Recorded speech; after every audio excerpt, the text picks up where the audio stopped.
Have you guys ever just sat in your shop and stared at things because you just got finished cleaning it and wondered to yourself, how long is this going to last? Will I be able to keep it this clean? Probably not. Hey guys, welcome back to the shop. Today we're going to build a base cabinet desk for my office. It's not finished yet. I still have to paint it and install it, plus install the countertop that goes with it.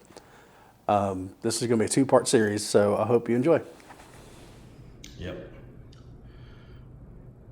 The office reno has been completed.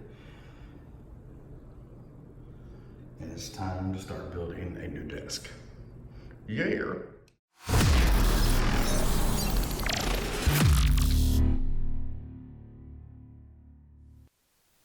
Welcome everybody to a new fun-filled woodworking video. We start off by a normal fashion by breaking down sheets of plywood out in the driveway while aggravating my neighbors. Whatever, it's Saturday afternoon. I just binged watched the new Yankee workshop, so deal with it. I'm using a Bora WGX Edge Guide here, but I just upgraded to a new NGX series, and I will have my first tool review video coming up very soon. Now we take these less hefty sheets of plywood to the table saw and break them down according to my nifty cut list diagram. Plans will be available at the price of a cup of expensive bougie coffee. The link to that and the tools that I've used in this video will be in the word box below. Drill many pocket holes so that your cabinet will not fall apart. That would be really bad and people will laugh at you. That's not good. Now it's time to thank our sponsors. My dog Cooper. Yes, he is wearing Christmas socks and it's freaking adorable. Now it's time for the cabinet assembly montage. I'm not going to go in full depth with the assembly because I'm lazy and I already have another video for that.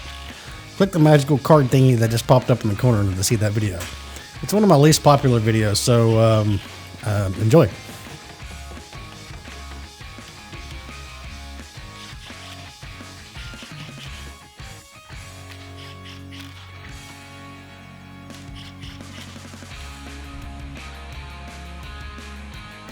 On to making face frames. The face frames are assembled with poplar. Poplar is a fun wood because they're better than pine and they take paint very well.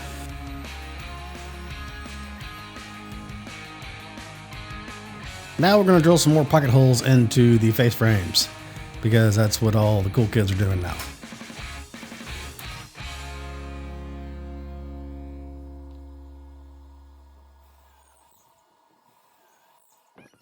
Since I don't have one of those fancy smancy T-track hold down tables, I'm going to get down and dirty by just clamping the face frame joints to my workbench with some trigger clamps.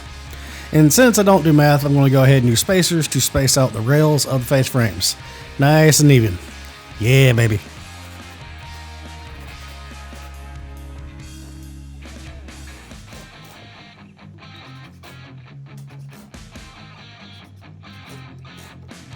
And since I have the attention span of a 4-year-old, I forgot to do this while the cabinet was not put together.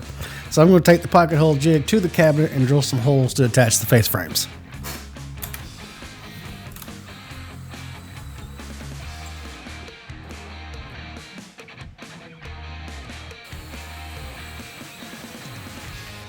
Just use some trigger clamps to hold the face frames in place and then attach them from the inside. That was kind of hard to do, but whatever.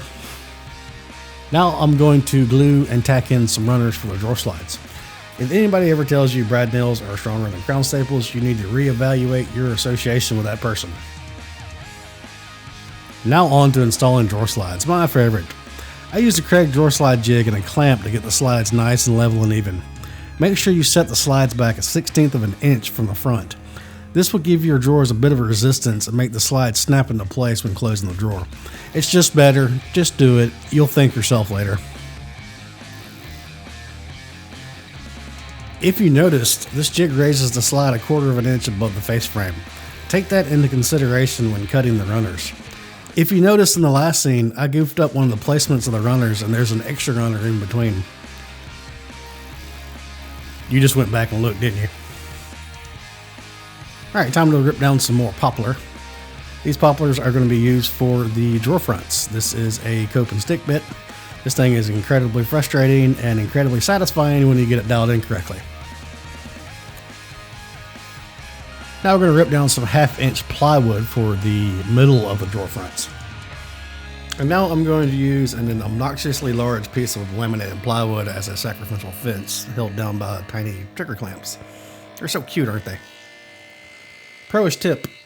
Set up your dado stack wider than the cut you need, then bury the blade into the sacrificial fence.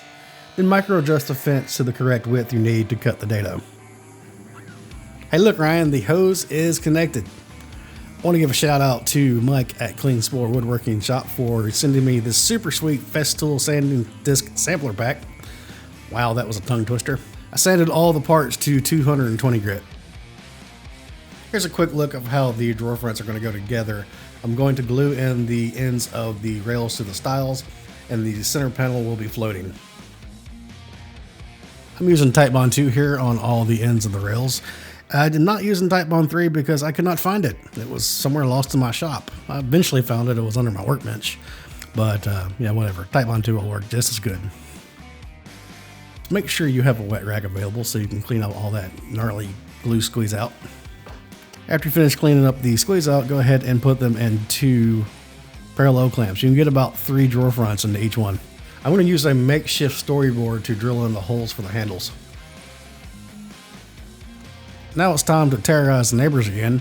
Get your centipede sawhorse back out, and we're going to split up a piece of 1/2-inch plywood for the drawers.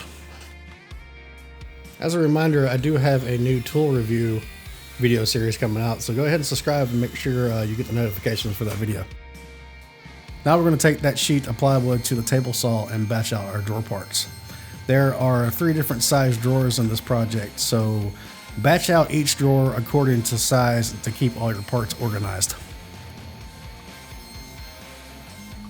I like to take the parts of the drawers and go over to the miter saw and Snoop Dogg gang cut them.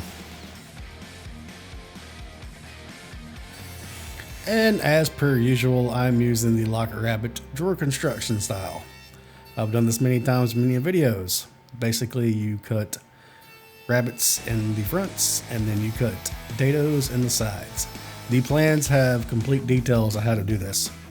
Now we're going to use Titebond 2 again because I still haven't found my Titebond 3.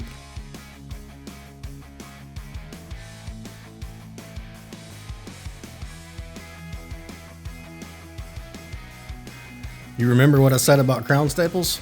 Yeah, that applies here too. Go ahead and shoot some crown staples into each side and then drop the center panel in and then glue the remaining side. And then crown staple that too. And now in Foxhall fashion, I have forgot to record attaching the drawer slides to the drawers and sliding them in, but we're going to move forward and we're going to move on to installing the drawer fronts. We are going to have a 1/2-inch reveal between the drawer fronts. Go ahead and use a 1/2-inch spacer and then attach the drawer front to the drawer using screws through the door handle holes. Next, we're going to fasten the drawer fronts permanently with screws from the back. I used about 5 pocket hole screws. Next, we are going to drill the holes for the handles and then install the handles. I want to thank everybody for watching this first part. The second part will be out hopefully sometime in the next couple of months when I actually decide to get it finished. Take care, guys.